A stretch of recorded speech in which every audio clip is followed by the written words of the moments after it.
That's how you bounce back, baby. Consistency.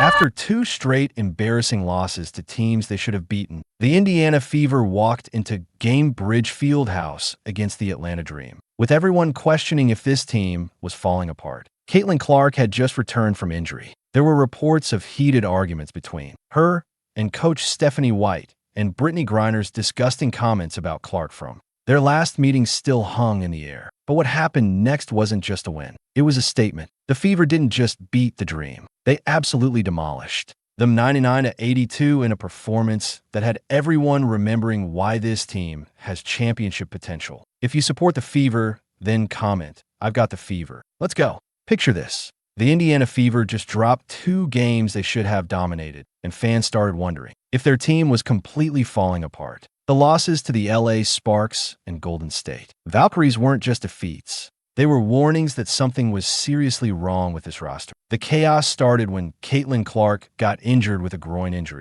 and Demaris Dantas sat out a few games to play for the Brazilian national team. Suddenly, the entire lineup got thrown into complete disarray. Players who had found their rhythm were getting moved around. Rotations that worked before stopped making sense. The team was described as a little frustrated, and it showed on the court every single night. Coach Stephanie White wanted to play slow and methodical basketball, grinding out possessions and controlling the pace. But Clark was pushing hard for a fast-paced offense that would showcase her incredible court vision and passing ability. This wasn't just a minor disagreement. It was a fundamental clash about how the team should play basketball. The team looked like they were playing as two different teams depending on whether Clark was on the floor or not. The frustration reached its peak during those losses to teams the Fever should have beaten without breaking a sweat. Players were confused about their roles on the court. The beautiful ball movement that made this team special was nowhere to be found. Clark's shooting slump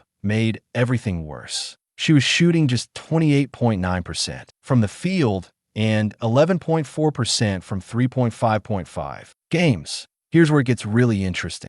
Reports started surfacing about heated discussions between Clark and White during practice sessions. These weren't friendly coaching conversations. These were intense debates about strategy and player roles that everyone on the team could hear. The tension was building every single day, and everyone could see that something had to give before the team completely imploded. What happened next during that Atlanta Dream game would either make or break this team's entire season. The stage was set for either a complete meltdown or the kind of breakthrough performance that champions are made of. This wasn't just about basketball anymore. It was about whether the Fever could overcome their internal struggles and show the world what they're really capable